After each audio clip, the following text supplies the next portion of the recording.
Olá pessoal, bem-vindo ao Pod do Varejo, o podcast da Lynx, que traz insights, histórias inspiradoras que podem ajudar no seu negócio. Eu sou Cláudio Alves e hoje eu entrevisto uma pessoa super relevante no varejo, de uma marca super expressiva, reconhecida e conhecida no nosso cenário do varejo brasileiro. Antes de começar, já aproveita para seguir o Pod no Spotify e nas nossas redes sociais. Assim você fica conectado às nossas agendas e às nossas histórias inspiradoras.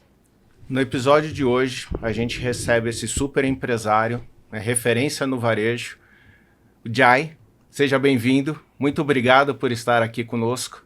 Conta um pouquinho, por favor, de você, e da sua história. Muito obrigado pelo convite, Cláudio. Um prazer estar aqui com vocês. Eu sou sul-coreano, vim com 8 anos para o Brasil, década de 70. É um período que os coreanos, pós-guerra e tecnicamente ainda em guerra, armistício, é uma suspensão de guerra. Então, muitos coreanos tentavam sair da Coreia. Então, sempre buscando visto de saída, e o governo controlava a saída dos coreanos. E, claro, meus pais com 2 filhos, Coreia naquela época mais pobre que o Brasil, então tinha todas as motivações para sair da Coreia. E Brasil era um país que estava crescendo a 7% ao ano e imigração aberta. E meu pai trabalhava com meu tio, que tinha várias empresas, uma delas era a Komatsu, que é uma empresa multinacional japonesa, presente aqui no Brasil, e ele pediu o emprego no Komatsu como engenheiro. Então, felizmente, a gente veio com uma condição um pouco mais privilegiada do que alguns outros coreanos chegaram um pouquinho antes, até muitos chegaram de navio, Então, a colônia coreana é um imigrante mais recente aqui no Brasil, mais do que os japoneses. Então, nós chegamos na década de 70 e todo o desafio de você chegar num país exatamente... nós estamos literalmente oposto do Brasil, então tudo é invertido, Então, os valores, a cultura, sem falar a língua... Então, o desafio é grande. Agora, como eu vim com 8 anos, Cláudio, a adaptação é muito mais fácil do que meu irmão que veio com 14.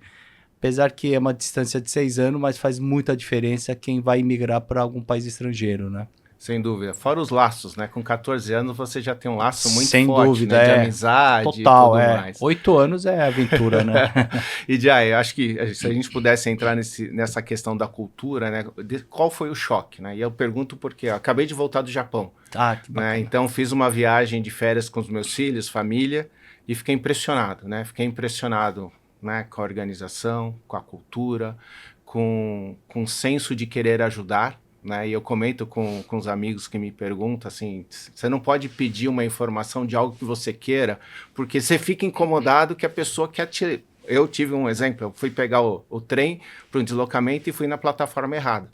E fiz a pergunta, eu estou no lugar certo? A pessoa falou, não, você não está na plataforma certa. E se você conhece o Japão, as estações de metrô são enormes, Igual na Coreia. Ela só falou assim, eu tenho 10 minutos, eu levo vocês lá. Eu não era eu levo vocês lá, 100 metros, subir. Era andar quase mais de 500 metros para deixar na plataforma correta. E eu fiquei extremamente incomodado. Um outro momento eu também pedi uma informação e a pessoa, não, eu te levo lá. Não, mas me mostra aqui no mapa. Eu estava com o mapa, Mostra, não. Eu te levo lá. Então, a vontade de ajudar, a cultura, a educação, Pegava metrô lotado para passar na catraca ali, fila, e todo mundo organizadinho e tal. Não é normal para o brasileiro, Numa rua sem trânsito, sinal fechado, a gente chega aqui, atravessa lá. Então, o povo asiático, como eu falei, nós temos valores inversos dos ocidentais. Eu acho que o ocidental vem... não necessariamente dessa maneira tão preto e no branco, mas vem o individualismo primeiro, eu, minha família, meu país. Se você pega o ocidental, vem a nação. E quando o coreano dirige, quando fala da Coreia, a gente fala que o Brasil tá assim, na Coreia não fala a Coreia. eles falam nosso país. Acho que esse pronome já demonstra. E quando tem uma intervenção, como Coreia já teve intervenção de FMI, ou meus primos que estavam numa condição mais privilegiada, que mandavam os filhos para estudar, eles suspenderam. Não é que isso ia mudar a vida pessoal deles, mas não era certo. Até os vizinhos verem. A gente se preocupa muito com o próximo. Então, nossos valores são exatamente o inverso. Então, família, eu sou o último. Então, acabo ouvindo eu por... E o oriental tem muito prazer e você vem antes de mim. Então, eu estou preocupado com o seu bem-estar. Ainda mais que você, com cara de ocidental na Ásia, o pessoal, claro, vê que você é de país estrangeiro. Então, eu estou recebendo uma visita. Eu quero que você tenha uma boa experiência. Você vai ser assim recebido em qualquer país da Ásia. Nossa, fantástico. A experiência foi ímpar. E o quanto disso... Né? Depois eu até queria escutar um pouquinho sobre a marca Morana, né? O que você tem um significado, mas o quanto dessa cultura você conseguiu aplicar dentro da sua operação e dentro da Morana? Eu acho que o fato de eu ser oriental é uma pergunta importantíssima, porque influenciou e ajudou muito no trabalho e no sucesso que nós temos hoje.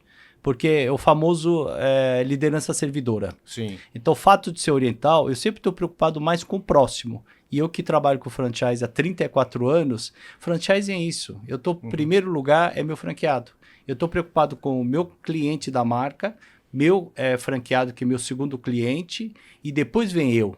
Então, a ordem é essa. Se você tiver essa ordem muito clara e você genuinamente praticar isso, tudo funciona. Acho que até na Bíblia, né? Que eu não vou fazer o que eu não faria para mim. Então, sempre estou procurando fazer o melhor para você. Então, isso faz tudo funcionar de uma maneira bem equitativa, distribuindo riqueza na cadeia, sempre preocupado primeiro no ganho do franqueado, depois eu. Se minha renda por unidade cai, eu tenho que abrir mais unidade, não tirar mais do mesmo. Então, eu tenho que ganhar menos de mais unidades. Então, acho que tem um fit muito grande com o sistema de franchising. Isso fortalece muito, né? Porque você vê, a gente tem de tudo no mercado de franchise, Sim, né? sim. Então, e a gente que está aqui, né, se relacionando com toda a operação, você percebe essas diferenças nas marcas, né?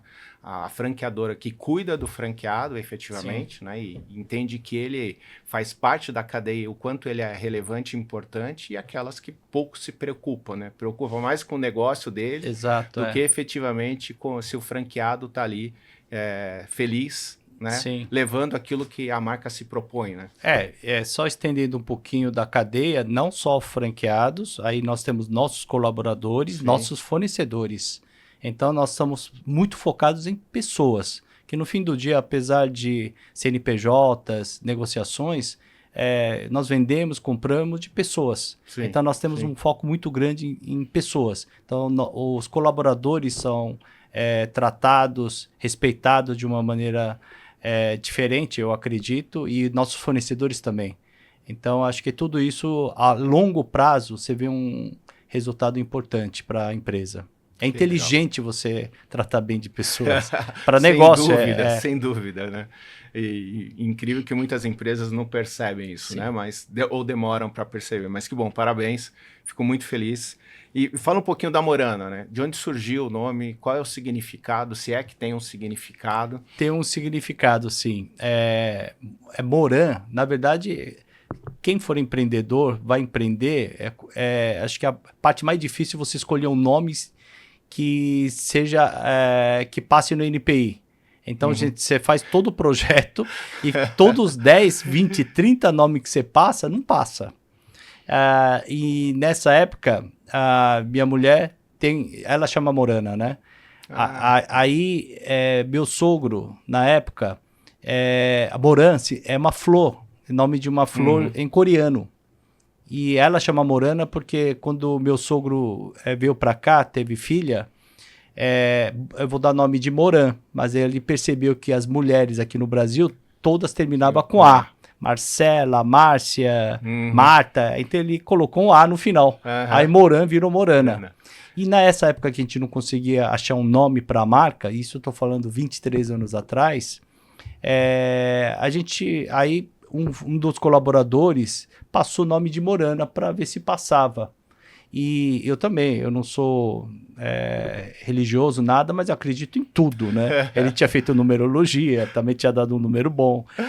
Também não entendo também de numerologia, mas ele passou no INPI. E a agência também tinha curtido o nome pela sonoridade, poderia ser um nome para internacionalização, e passou e ficou. E também, como eu falei, acredito em tudo, acho que deu sorte também. E Tá deu dando super certo, certo, né? tá Deu dando super super certo e virou uma referência. E nesse percurso, né, são anos, né? A Morana é super reconhecida no varejo brasileiro e a gente vai falar um pouquinho de próximos passos, né, para onde vocês estão indo. Quais foram os grandes marcos de desafios, assim, das dificuldades? Muito pelo cenário econômico brasileiro e muito também pela estratégia, porque nem sempre a gente acerta, Sim. né? Onde que você acertou, onde que você errou, onde que teve momentos de tensão, conta um pouquinho para a gente Eu dessa acho que para trajetória. qualquer empreendedor, desafios, crises, só não sabemos quando vem, que tamanho ela é, mas sempre convivemos. Sim, Acho que nós temos alguns ciclos de tranquilidade e todo dia é um mar revolto. sim. Então, eu sempre falo para os empreendedores que a gente tem que estar preparado para os desafios. Agora, esses desafios, com planejamento, com técnica, você consegue antever. Agora, para todos os empresários, tem uma reforma tributária que está aí. Sim. Agora, vai vir com você ou sem estar preparado. Então, é importante você estar preparado. Você não vai alterar ou não vai conseguir intervir a forma como vai afetar o teu negócio, mas você consegue se antecipar e se preparar. Então, no fim do dia, eu sou administrador de empresa, né, Cláudio? Tem uma ferramenta chamada SWOT Análise que, quando eu estava na sala de aula, achava uma ferramenta tão simples, mas extremamente poderosa. O fato de você entender as suas fortalezas e fraquezas, entender as oportunidades e ameaças, que é o fator externo, o empresário tem que se preparar para isso. Então, dica para os empresários é sempre estude e se prepare, porque a gente não sabe que tipo de desafios vem. E nós tivemos vários desafios. Nós estamos falando de uma história de 34 anos de franchise, a Morana 23 anos. Passamos por tudo, pandemia, Dilma II, tivemos um 2014 a 2010 que foi péssimo em termos de crescimento de PIB, Selic que era 2 vai para 15, ouro que sobe devido a Trump, que é a nossa matéria-prima. Então, só muda de tipo de crise, mas a gente sempre vai viver crise. Então, é importante a gente ter capacidade técnica para ajustar nossa empresa dentro desse mar revolto. Então, tem vários marcos importantes que determinou onde nós estamos. Uma delas, quando a gente resolveu fazer importação direta, que a gente tirou, realmente conseguimos melhorar o markup. Então, acho que para o empreendedor, sempre nós temos modelos de negócio de sucesso, traduzindo de uma maneira figurativa, colocar o ovo em pé. Só que o ovo está em pé dentro de um ambiente de temperatura e pressão. Só que esse ambiente muda o tempo todo. Está sempre tentando derrubar o ovo. Então, esse é o modelo de negócio de sucesso. Então, sempre eu estou atento como é que manter o meu negócio em pé, meu modelo funcionando. Aí nós temos toda a cadeia, aí você tem intermediário, que às vezes é um atacadista, um importador, ou um franqueado, um intermediário também. Tem que distribuir as margens para toda a cadeia. Então, meu olhar como empresário, sempre estou olhando. Então, quando a gente fez importação direta, foi um marco importante. Para poder buscar importação direta, você tem que ter escala. Então, estrategicamente, a gente buscou escala para poder buscar compra direta no fornecedor. E acho que o outro marco importante quando a gente foi para franchise, que gera escala. Então, franchise também, sou suspeito para falar. O fato de gerar escala, a gente consegue construir a marca pela capilaridade das unidades, consegue ir no fornecedor negociar melhor pelo volume, a gente construir a marca pela verba de marketing que é consistente, pelo volume eu consigo negociar celebridades, fornecedores, uma linha exclusiva. Então, estrategicamente foi importante a gente buscar capilaridade e ao longo do tempo e com a globalização, hoje quem vende produto sabe disso, é uma briga de preço. Exato. Então, se você vende algum produto, sempre vai ter alguém vendendo R$1 mais barato que você. Tem uma briga de preço, um oceano vermelho. Então, quando você constrói a marca, você deixa de ser comparado como produto, mas como uma marca. Então, eu acho que isso também permitiu distribuir a riqueza na cadeia. é o que mantém nosso negócio relevante até hoje. E temos uma fábrica hoje no Paraguai, em regime de maquila também, preservando. Eu sempre olho o meu modelo de negócio da direita para a esquerda. Eu pego meu produto dentro de ambiente da marca Morana, quanto o meu cliente Morana está disposto a pagar. E eu tenho que dar uma margem para o meu franqueado com perspectiva de investidor, que o negócio fecha a conta dele, que entregue o payback de 24, 36 meses como franqueador. E nós sabemos, dentro de ambiente de shopping, loja de rua, qual a margem de contribuição tem que ser. Então, a gente sempre olha de fora para dentro. Então, eu tenho que garantir uma margem de contribuição para ele. Aí, eu sei por quanto eu posso vender o produto para ele. Depois, eu vou começar a olhar o que sobra para a gente. Legal. A conta é essa. Então, não é essa de... Às vezes eu vejo no noticiário, vai ter um tarifaço, repassa, época de pandemia, repassa para o consumidor simplesmente não compra. Não compra, exatamente. Se ele está com predisposição para pagar R$50 e vai para 55, ele vira as costas e compra outra coisa. Ele substitui você por outro produto, outra marca ou de alguma outra forma. Então não tem como repassar para o consumidor. E consumidor que manda, né? Então, às vezes eu vejo essas declarações, não tem como, repassa para o consumidor, não vai aceitar. É o mercado, é oferta e demanda. Tem alguém atendendo 50, você vai ter que absorver, eventualmente, esse impacto. Então, eu, como empreendedor, eu sempre estou olhando como é que meu modelo de negócio fica sustentável nessas oscilações, ciclos da economia, não só questão política, mas tem comportamento de consumidor que mudou muito nos últimos 10, 20 anos por questão de tecnologia, né? E é fantástico, parece tão óbvio, né, tudo o que você disse, mas não é a realidade que a gente encontra de muitos dos empresários e muitas das empresas, né? É um conceito meio básico do marketing, né? Você não faz produto para você, né? Você faz produto para o consumidor. Então, eu tenho que entender a cabeça dele, o perfil dele, né? Então, é muito, muito interessante. Parabéns, né? É ótimo escutar isso de um grande empresário brasileiro. Não é à toa que vocês estão onde estão, né, Jai? Parabéns, fico muito feliz. E Jai, a Morana anunciou a abertura de 40 novas lojas, né? Acho que basicamente como franquias, né? Para um cenário, né, no momento que nós vivemos, e você acabou de falar, onde tem mar revolto, sempre tem oportunidades, né? Basta você identificar qual é a sua oportunidade. E num ambiente meio instável que a gente vive no Brasil, e como você acabou de falar, sempre tem alguma coisa, né? E o momento político agora é bem, bem complicado, a gente não está falando, não vamos entrar nesse tema, mas ele afeta as decisões de negócio. Total. Como que eu tomo uma decisão de uma expansão de 40 lojas?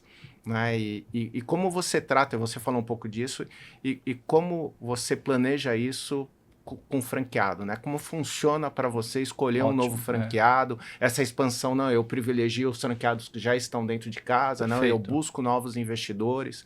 Então fala um pouquinho desse processo de seleção, primeiro da estratégia, do porquê expandir, como expandir, né? E que região, né? Que artifícios você utiliza e ao final, definido para onde eu vou, com quem eu vou, como que você escolhe isso? Não, perfeito.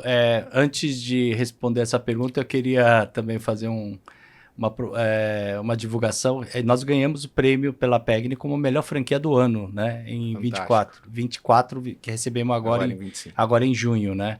Então, quando você vê, isso tem a ver com a nossa resposta, Cláudio, quando você vê os critérios que o PEGNI, a Serasa Experian avalia uma boa franquia, eles olham qualidade, desempenho, satisfação dos franqueados. Exatamente nessa ordem que acontece. Se a franqueadora foca na qualidade, a gente não vislumbra pelo tamanho da rede ou número de unidades que nós vamos abrir. Sim. A gente olha muitos indicadores de qualidade da rede. Então, nós estamos mais preocupados com qualidade e saúde de uma operação do que número de unidades.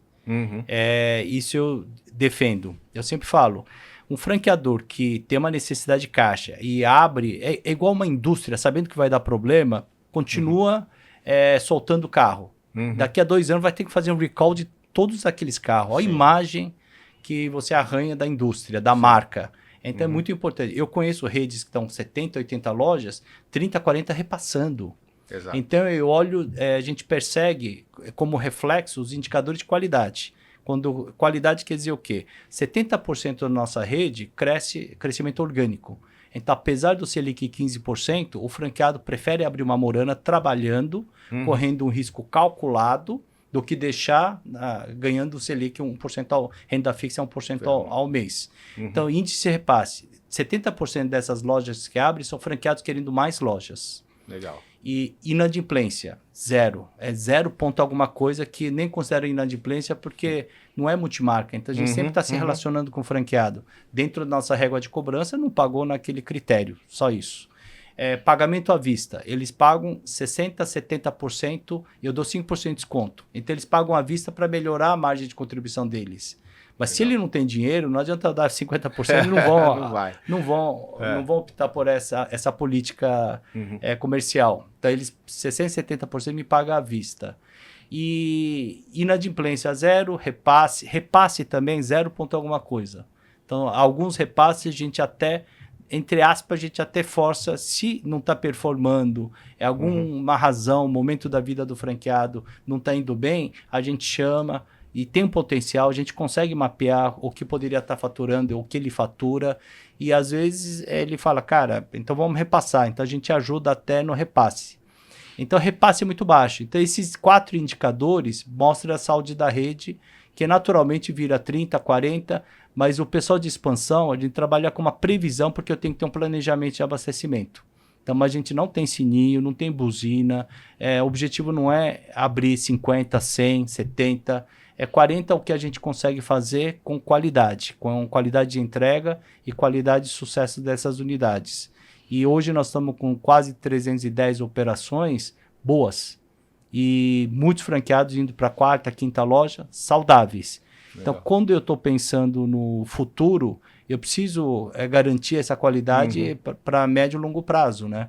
Então, esse trabalho é o que a gente faz. Então, de planejamento, foco em qualidade. Naturalmente, a gente também não persegue prêmios, mas naturalmente acaba vindo reconhecimento do mercado. E quantas lojas são próprias já? Apenas 2, né? Porque, feliz ou infelizmente, nós temos uma questão tributária muito pesada aqui. Nosso modelo foi formatado para Simples Nacional. Que agora, com a reforma, a gente vai ter que revisitar tudo isso. O shopping também vai ser impactado, a forma de cobrar aluguel. Eles vão ser impactados, também não sei como é que vão repassar. Então, toda hora muda as regras do jogo. Então, você está no meio do jogo, olha, não é mais 45 minutos no segundo tempo, vai ser 60. Pode falta. Então, eu vou começar a morder e puxar a camisa. Então, essas regras mudam. Então, a gente vai ter que se adaptar a novas regras. Mas, por ser própria, são 2 somente, Center Norte e Ibirapuera. E não só por isso, mas a performance de uma unidade franqueada é bem mais superior do que uma unidade própria também. Eficiência é outra, né? E a própria serve um pouquinho para testar alguns modelos, né? Então, também. É a forma de você dar legitimidade para aquilo que você está mostrando para o franqueado e quer que o franqueado aplique, né? Porque você já mostrou que funciona ou está sofrendo das mesmas dores ou das mesmas vitórias. E o treinamento dos novos franqueados é feito nas unidades próprias. Agora, a franquia, acho que umas 2 semanas a gente inaugurou uma loja em Balsas, interior de Maranhão. Eu nunca ia ter uma loja própria em Balsas, apesar de ser um grande mercado, até por questão de logística. Agora, com uma franqueada, que tem que soltar aqui local, abre e com certeza ela já inaugura faturando muito mais pela marca e pela relação que ela tem à comunidade local do que uma loja própria como a gerente.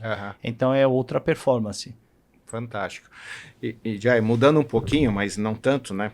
Junta momento, estratégia, vem aí a Todo Modas, né? Vocês fizeram uma parceria, uma join, aí acho que você pode explicar mais, com uma marca argentina, né, uma empresa argentina que tem operações fortes na América Latina e outros países, né, que já estava no Brasil, né, e vocês se encontram, né? Como é que funcionou, como é que foi, como nasceu esse namoro e que deu em casamento e como é que está sendo essa jornada desde que vocês estão juntos?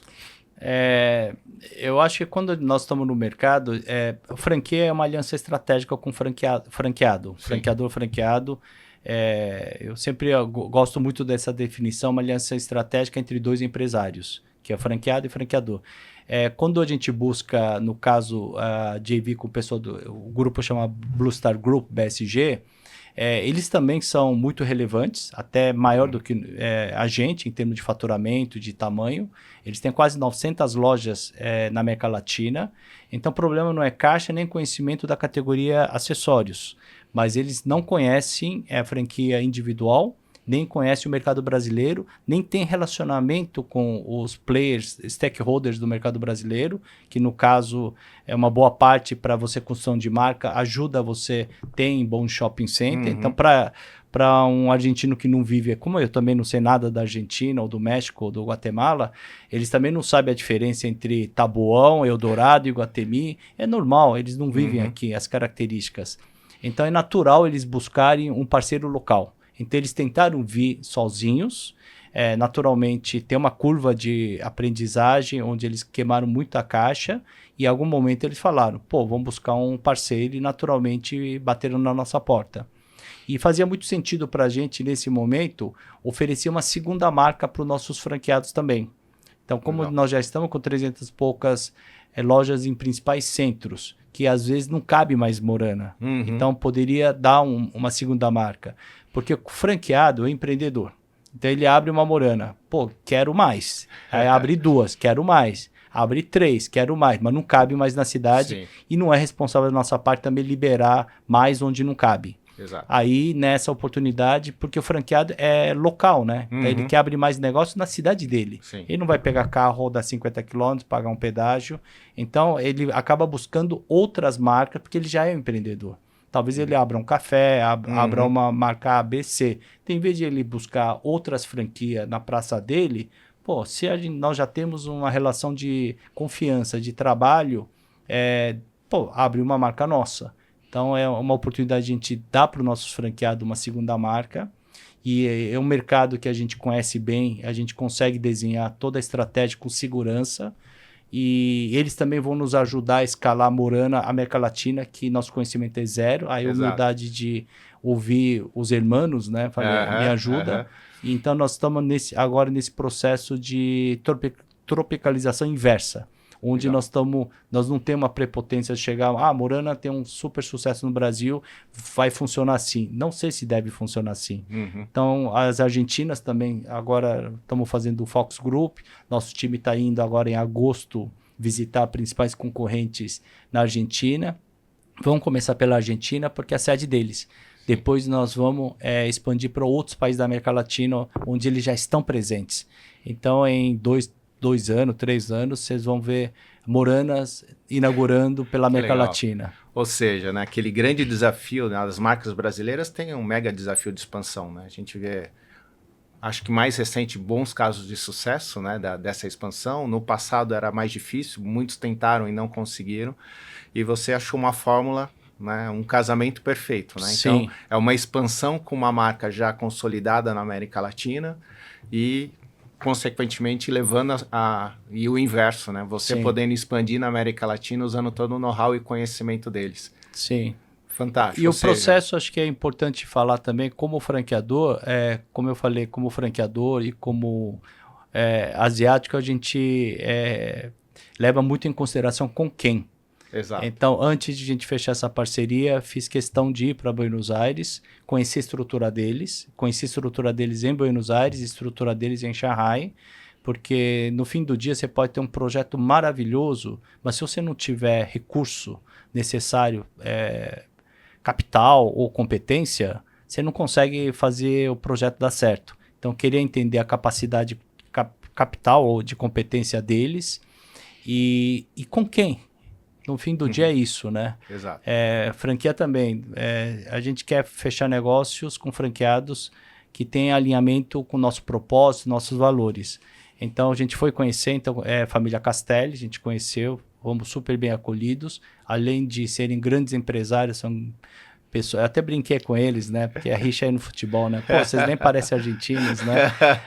Mas são pessoas, assim, bem bacanas, simples.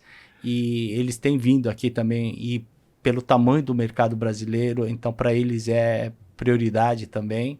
Então nós estamos tendo reuniões, tudo que você quer melhorar, você tem que ter um ritual, né? Então todo mês a gente senta e tá um trabalho gostoso. E no estágio, na fase da minha vida, você quer pegar projeto para, entre aspas, se divertir, né? Não quero passar nenhum estresse. E acho que a gente não precisa também entrar numas batalhas para sofrer, né? Você já sofreu há 23 anos lá. A gente sofre, mas é jornada, né? Que tem Sim, que ser sim. boa, né? Então, como já sofri, sempre falo que sucesso é acertar mais do que errar. Então, Exato. quando a gente é mais jovem, a gente erra mais do que acerta, depois começa a acertar mais do que errar. Eu também não sei se todo esse projeto que eu acabei dividindo com vocês, se vai dar certo ou vai dar errado, mas não importa, né? Então, a gente faz dar certo. Fazer dar certo é uma decisão, uma atitude para fazer dar certo. Eu sempre falo que resultado é arrancado. Se você não botar energia, não botar foco, não acontece. Como você disse lá atrás, é um bom planejamento, uma excelente execução. Execução é fundamental. As empresas, a gente encontra muita empresa que planeja muito bem, mas não sabe executar. E tem aquelas empresas que executam muito bem, mas não se planejaram. Sem visão, né? Então, todo dia Perfeito, é isso aí. um desafio. Quando você consegue esse equilíbrio de saber planejar, né? E tudo que você trouxe na história, e saber executar bem, Sim. É sucesso. E aí é onde o saldo é uma extremamente grande positivo. chance de ter sucesso. Exatamente. Né? Precisa combinar com os russos, né?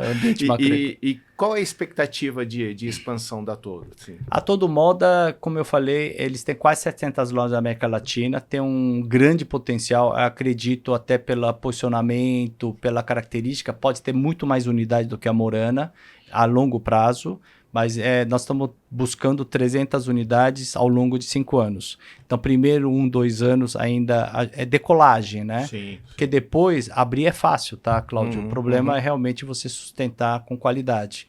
Então, depois dá para crescer a passos largos. Mas ano 1, ano 2, a gente vai crescer com muita responsabilidade. Mas a gente vai buscar uma meta de 200 a 300 lojas no horizonte de 5 anos aqui. E depois tem uma segunda marca, Isadora deles, que deve chegar a 1 ano e meio, 2 anos aqui. Então, como a estrada já vai estar aberta, estrutura, já vai estar tudo funcionando, time, então Isadora já vai surfar numa estrada já pavimentada também. E essa join, ela gera entre Morana, Todo e Isadora. Tem produtos que são similares e que concorrem? Não diretamente, porque 30% a 40% do mix do Todo Moda é bijuteria, vendo bijuteria, mas nós estamos falando de produto. Então, você tem que sempre entender a concorrência como grupo estratégico. Então, quem está dentro do Todo Moda leva bijuteria, mas não é que alguém foi lá como destino comprar bijuteria. Às vezes, outro dia, já fui no shopping que o superintendente falou, eu estava querendo colocar gin lá, mas já tem um chinês. Mas você está com uma visão errada, né? Quer dizer, meu cliente, porque era um chinês com posicionamento mais baixo, produto barato, mal cuidado a operação. Falei, não é que a pessoa vem comer yakisoba. Se sai da Gingin porque a fila tá grande, ele vai para Spoleto, vai para Vivenda, vai para Gendai, mas não vai para esse chinês. Então, às vezes, as pessoas têm uma visão errada concorrente por produto. Você tem que entender por grupo estratégico, né? Faz todo sentido. Mudando um pouquinho, mas um tema super relevante é a conexão forte da Morana com o consumidor. Né? Então, como que vocês trabalham essa construção de comunidade, posicionamento da marca no dia a dia?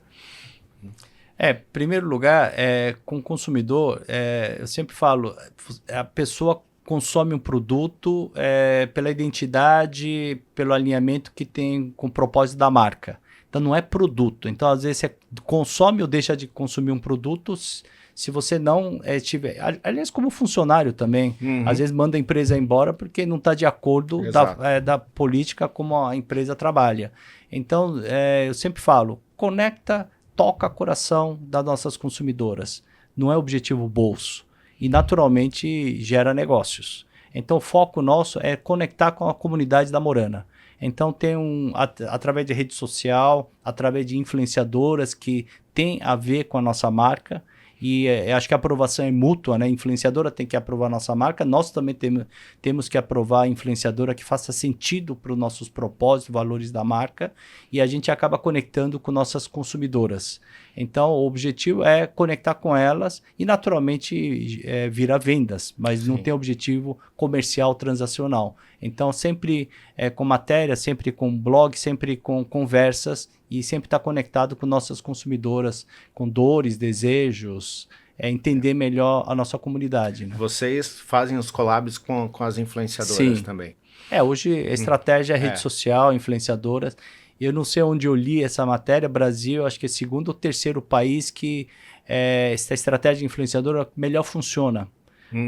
México era uma delas também. Então, o Brasil realmente é uma estratégia importante usar influenciadoras. Não sei se no seu setor, já em algum momento, hoje você vê todo dia aí uma influenciadora acabando indo para o mercado, né? Ou seja, ela cria a sua marca, Sim. ela desenvolve os seus produtos e acaba com o quanto disso é positivo e negativo, quanto disso ajuda na sua estratégia ou prejudica na sua estratégia. Porque o seu setor tem algumas que eu conheço, né? Você pode falar, não, é irrelevante ou é muito relevante porque você tem mais os detalhes. Mas isso impacta na... Não, inclusive não impacta. Eu acho que cada marca pode ser influenciadora.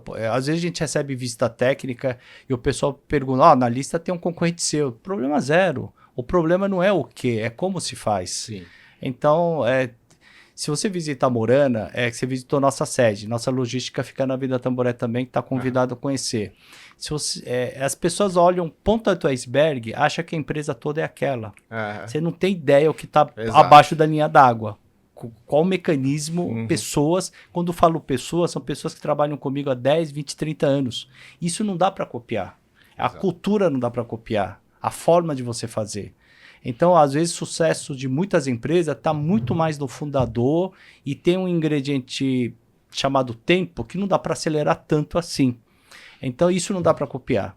Então, o que é fácil copiar? Eu posso ir para os Estados Unidos, pegar uma marca maravilhosa, eu levo o meu arquiteto, copio. Mas para sustentar, fazer isso dar certo a médio e longo prazo, não é assim que você obtém o sucesso. Então, não importa se é uma influenciadora, se é uma marca X, Y, Z, copiar e fazer dar certo. E como, naturalmente, quando você demonstra o sucesso, que o caminho como deve ser feito, surgem os seguidores.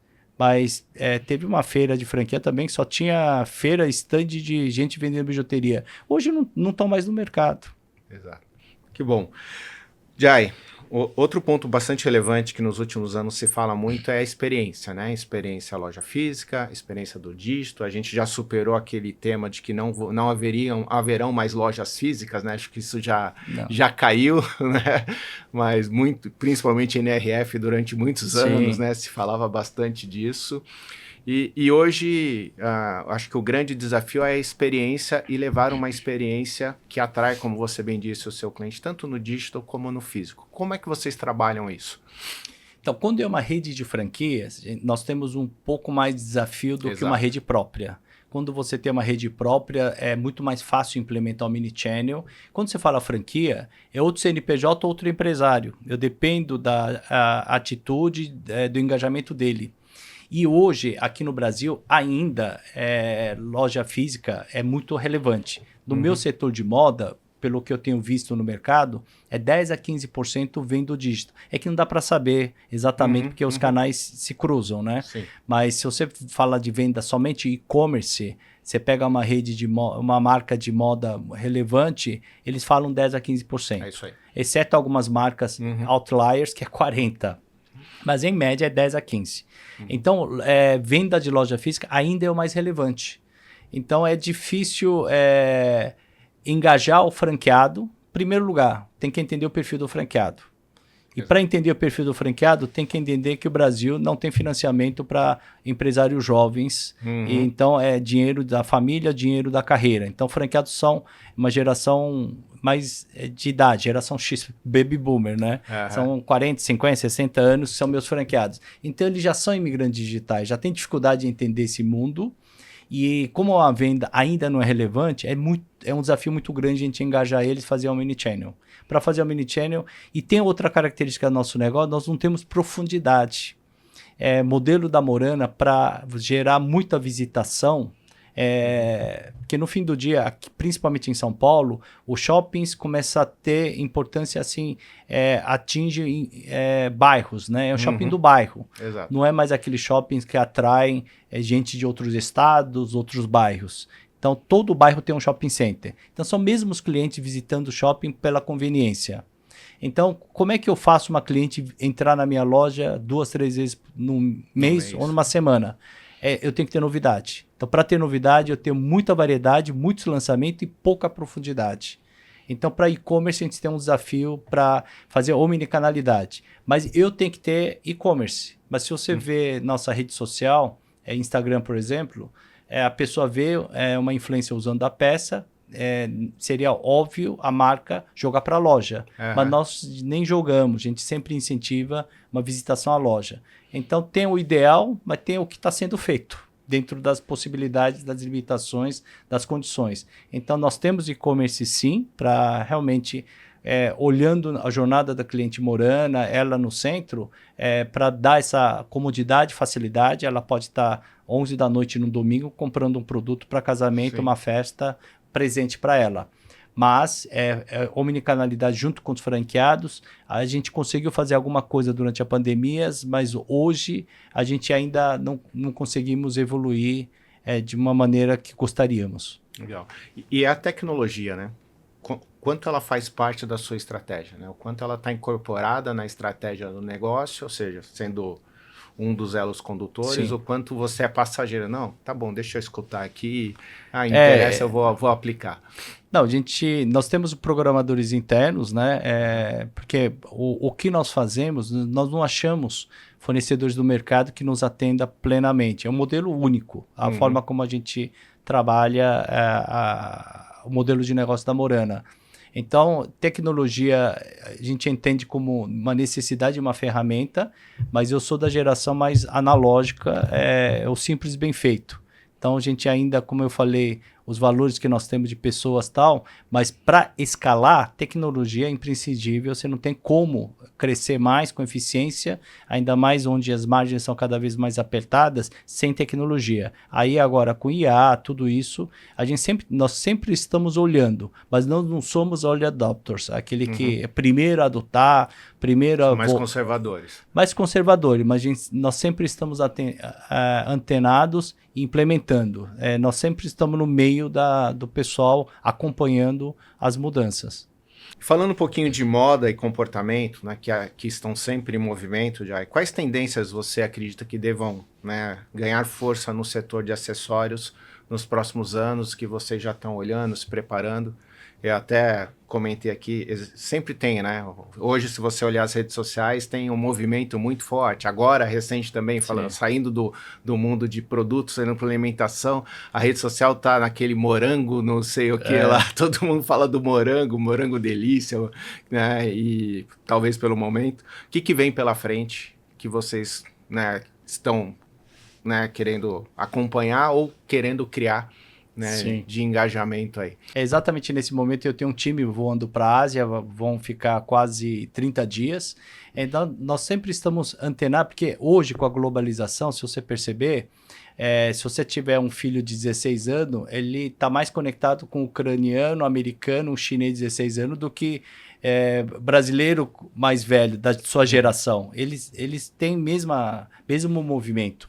Então hoje nós estamos antenados, mas a Morana, por ser uma linha mais clássica, a gente não entrou nesse negócio de lançar moda. Porque principalmente para sistema de franquia é um desafio muito grande. Você trabalhar com moda, ainda mais com questões regionais. Se você for olhar, é um desafio muito grande uma empresa de moda, com informações de moda muito alta, ser uma franquia.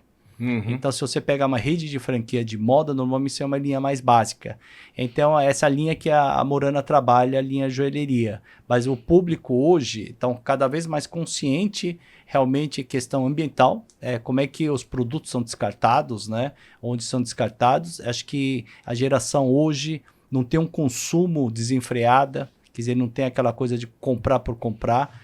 Compra se necessário, mas o que deixa a gente super tranquilo em relação à nossa categoria acessórios está na nossa natureza. Mulheres, desde épocas de cavernas, desde Pedrita, que usavam um ossinho no cabelo, índias, tribos, na África, mulher sempre buscou esse enfeite, de uma forma ou de outra. Então a gente sempre está se adaptando a essa nova mulher e sempre atento realmente como é que... Porque as mudanças fogo na floresta não começa grande. Então, quando tiver uma mudança, não acontece de noite para o dia. Exato. Eles dão sinais. Então, tem que estar atento para qualquer empresário a sinais. Depois de 3, 4, 5, 6 meses de um declínio de algum indicador que você está acompanhando, dá para prever um tsunami. Acho que tsunami, quando aconteceu, não tinha como prever. Hoje em dia já tem boias no meio do oceano para prever tsunamis. Então, nós, como empresário, nesse momento de grandes mudanças, você tem que colocar os indicadores onde é vital para o seu modelo de negócio e monitorar. Para quando der sinais, você já tem que estar com outro cipó na mão, né? Fantástico. Vamos falar de datas, né? Então, o setor também tem esses movimentos, né? Você tem Dia das Mães, você tem Dia dos Pais, Dia dos Namorados, né? Tem o Natal, né? Que, sim. Né? Não tem como não ser a maior e principal data do varejo. E aí, Black Friday que virou uma realidade, né? Aqui no Brasil. Muitos questionam, né? Então, vários empresários aí do varejo acham que a data é inoportuna, né? Porque você acaba, entre aspas, fazendo um movimento promocional Natal, muito próximo do Natal, né? Mas para vocês, o que representa a Black Friday, como você vê essa data e como você se prepara para ela e o que mudou desde que ela ganhou essa força aqui no Brasil? Então, Cláudio, como eu falei, nosso modelo de negócio está pautado no sucesso do franqueado e quase nós não temos markdown. Então, Black Friday, eu acho que é muito forte para a linha branca, para algumas linhas são essenciais, agora não tem como, né, não participar, infelizmente. O brasileiro acaba importando, como Halloween, né, a gente acaba importando algumas coisas americanas, mas não faz sentido Black Friday antes do Natal. Que na verdade é o Thanksgiving deles, que no dia seguinte eles fazem Black Friday, o que sobrou no Thanksgiving. Mas no nosso caso não fazia sentido, mas a gente acabou importando com a mesma data e isso prejudica a margem do varejista. Exato. Mas no nosso caso, nós não temos markdown, porque como a gente trabalha com uma linha muito clássica, a gente não precisa entrar no markdown e a gente preserva muito o markup. Então, acho que são duas coisas importantes para qualquer varejista. O pricing, você determinar o preço certo para teu cliente e garantir a margem. Então, às vezes a pessoa quer vender, vende, mas tem que preservar a margem. Então, a gente preserva a nossa margem. Agora, tem alguns franqueados que entram no Black Friday porque todo mundo está no Black Friday, você participa. Mas para a gente não é objetivo virar noite, não tem isso. A gente é muito low profile em relação a... Então, a gente faz nosso trabalhinho batidinho, básico e preservando sempre a margem. Então, você nunca vai ver uma morana com 6%, 50%, 70%. Às vezes a gente dá algum brinde, alguma coisa assim. Legal. E como você falou que você tem uma profundidade, né, baixa, muito lançamento, você usa a tecnologia para isso também? Hoje, no varejo a gente escuta muito, né? A gente também trabalha muito. Um dos primeiros pontos do IA está na questão de estoque, né? Total. Estoque, né?